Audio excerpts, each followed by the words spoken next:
എന്നാൽ ഇപ്പോഴത്തെ പിള്ളേരുടെ ഒരു അഹങ്കാരമേ പഠിപ്പിക്കുന്ന സാറിനെ അടിക്കാൻ കൊട്ടേഷൻ തരുന്നു. എടാ പഠിക്കേണ്ട സമയത്ത് സാറിനെ അടിക്കാൻ ആഗ്രഹമില്ലാത്ത ഏതെങ്കിലും പൈലുകൾ സ്കൂളിൽ പഠിച്ചിട്ടുണ്ട്. അതുകൊണ്ട് എല്ലാ തൊട്ടി സാറന്മാർക്കും വേണ്ടി നമ്മൾ ഈ ഡെഡിക്കേറ്റ് ചെയ്യാണ്. അതൊക്കെ ഈ കാസർഗോഡുള്ള നീ എന്തിനാ തല്ലാൻ വരുമ്പോ തിരുവനന്തപുരം സ്ലാങ് കുടിക്കുന്നത്? എടാ ഞാൻ ഈ അടിയുടെ വന്നിട്ട് ഓനെ നമുക്ക് ഇടിച്ച് പൊളിക്കാം. മുത്തേ മാസുണ്ടാ വാടാ, നമുക്ക് ഈ വാളി പാലിനെ അടിച്ച് നൂത്തട്ട് പോവാ. മാസ് അതാണ് ഇജ്ജിബാ. ആരാ? കണാകരൻ മാഷ്. കണാകുണാ മാഷ്. കണാകരൻ മാഷ്. നീ ആ 98 ബാച്ചിലെ 8Cയിലെ അഭിജിത്ത് അല്ലേ? ഞാൻ അഭിജിത്താ, ഞാൻ കാസർഗോഡുള്ള കുമിളു ഇല്ലേടാ. എന്തിനാ കണാകുണേ? പിള്ളേർക്ക് ഡിമ്പോസിഷൻ കൊടുക്കാതെ തനിക്ക് ഉറക്കം വരൂല. ഞാൻ നന്നായി ഉറങ്ങാറുണ്ട്. നീ ഇനി ഒരാഴ്ചത്തേക്ക് സ്കൂളിൽ കയറി പോരുത് പായല. അതെന്താ? നിനക്ക് പനി.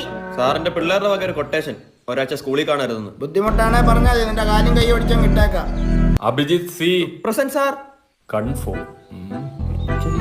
അയ്യോ തൂക്കി സാറെ. PSC ഇടയ്ക്ക് വെറുതെ നിൽക്കുന്ന കുണ്ടാപ്പണിക്ക് ഇറങ്ങിയതാ പാർട്ട് ടൈം ആയിട്ട്. വൈലോപ്പിള്ളിയുടെ പ്രശസ്തമായ കവിതയുടെ പേരെന്താ?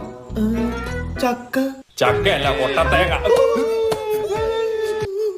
കൊട്ടത്തേങ്ങ എനിക്കറിയാം. വൈലോപ്പള്ളി വലിയ പുള്ളി. തിരുവനന്തപുരം ട്യൂഷൻ സെന്റർ ഞാൻ നിന്നെ പഠിപ്പിച്ചിട്ടില്ല. ഇതെന്താണ് പറയുന്നത്? ഞാനങ്ങ് കാസർഗോഡ് ചുമ്മാ ബേജാറൊക്കെല്ലേ. Kasaragod Vimala tuition centre.